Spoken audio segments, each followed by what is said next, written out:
By noon, the whole neighborhood had seen me standing behind the cracked fence, staring into my neighbor's yard like a thief.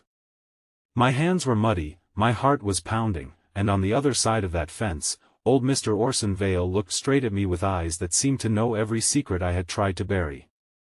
I expected him to shout, to call me strange, to tell everyone what he had caught me doing. Instead, he leaned on his cane, looked toward the small wooden shed behind him, and said, "If you want to see, just ask."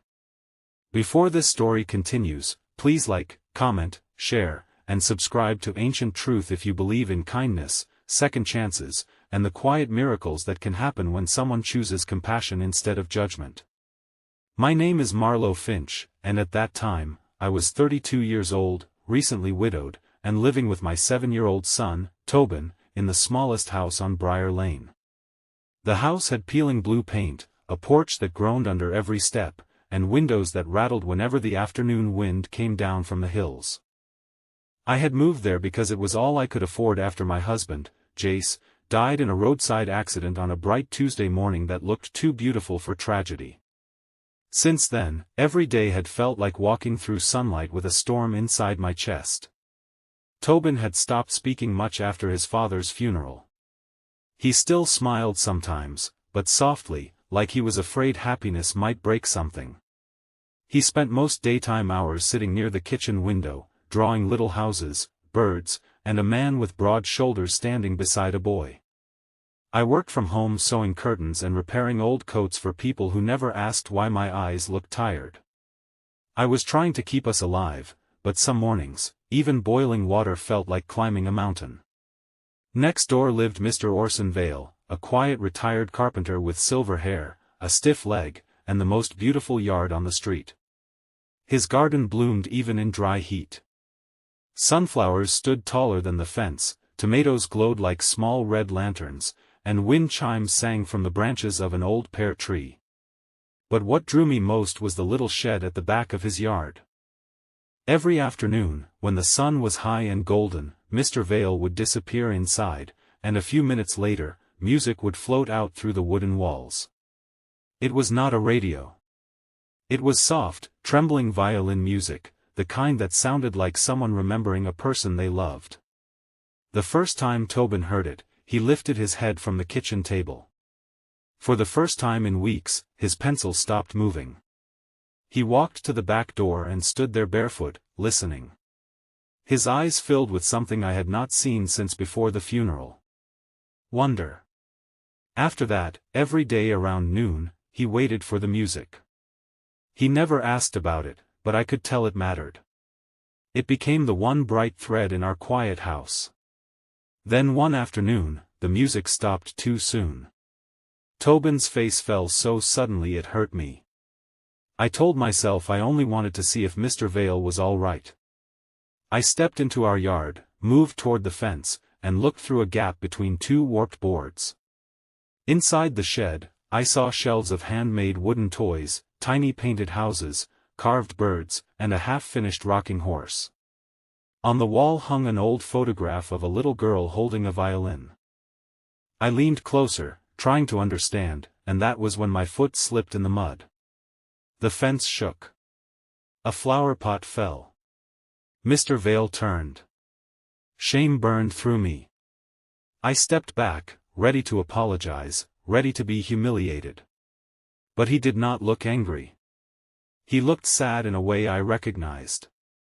Then he said those words that changed everything: "If you want to see, just ask."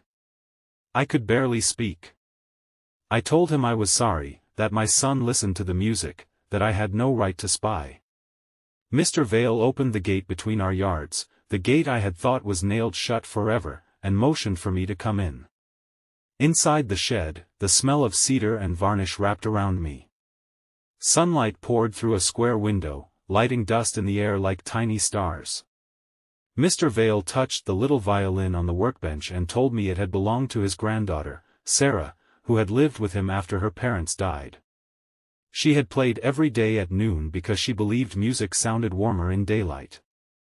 She had passed away from a sudden illness at 9 years old. Since then, he played her recordings while he worked, because silence felt too heavy. I stood there with tears I could not hide. For months I had thought grief had made me strange and alone, but in that shed, I realized sorrow had neighbors. It lived behind fences, under clean shirts, inside gardens, and behind steady voices. Mr. Vale was not a mysterious old man. He was a grandfather still keeping a child's memory alive in the only way he knew. When Tobin came outside that day, Mr. Vale did not overwhelm him. He simply showed him a carved wooden bird and placed it in his hands. Tobin ran his fingers over the smooth wings. Then, in the smallest voice, he asked if the bird could fly. Mr. Vale answered that some birds flew in the sky, and some flew in the heart. Tobin held that bird against his chest for the rest of the afternoon. After that, our days began to change. Not all at once. Grief does not leave like a guest. It sits in corners, follows you into rooms, and returns when you least expect it. But now, at noon, Tobin and I crossed through the open gate. Mr. Vale taught Tobin how to sand wood, how to hold a small brush, how to listen to the grain before carving.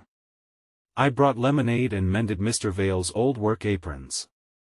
In the bright daytime sun, 3 broken people began building something none of us had planned. The neighborhood noticed. Some smiled. Some whispered. Mrs. Bellamy from across the street said it was good to see life in both yards again.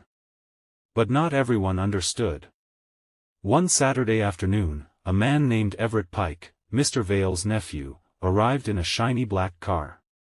He spoke loudly, saying the old man should sell the house and move into a facility before he hurt himself. He looked at me like I was after money, and he looked at Tobin like he was in the way. Mr. Vale's face went pale, but his voice stayed firm. He said his home was not empty, and he was not finished living in it.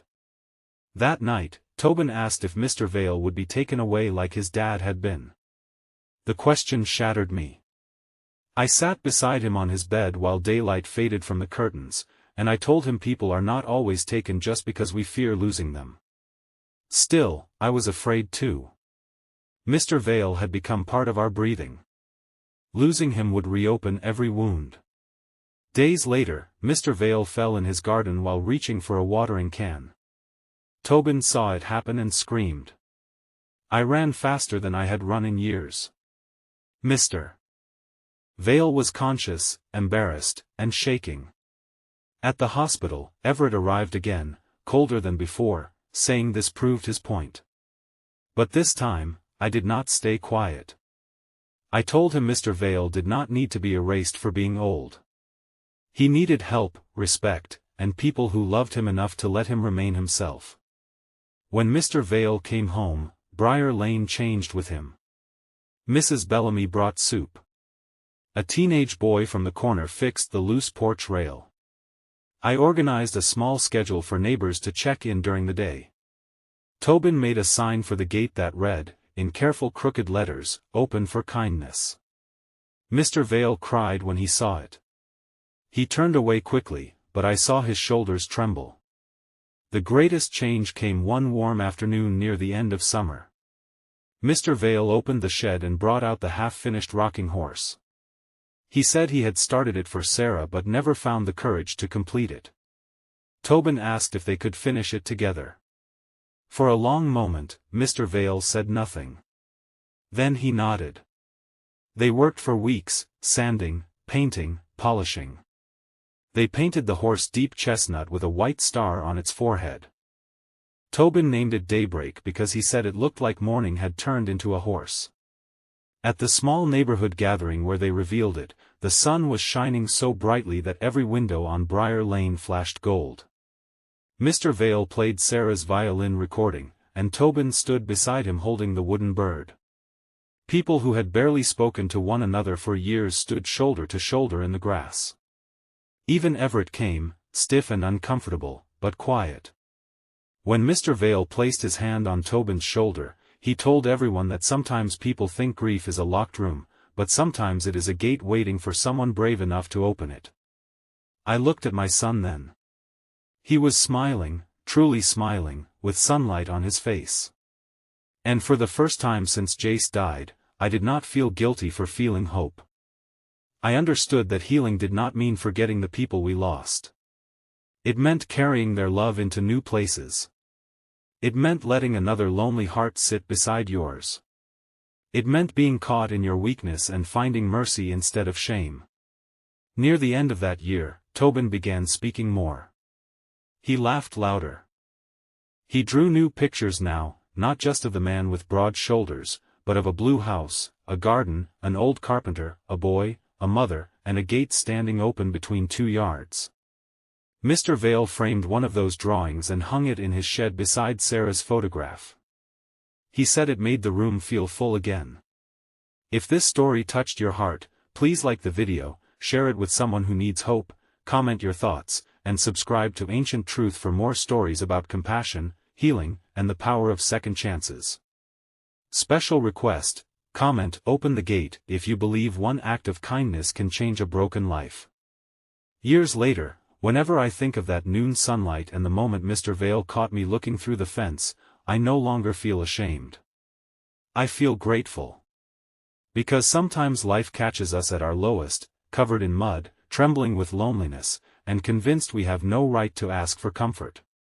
Then someone opens a gate and reminds us that love is not always loud, family is not always blood, and the view we are desperate to see may be waiting for us on the other side of a simple question.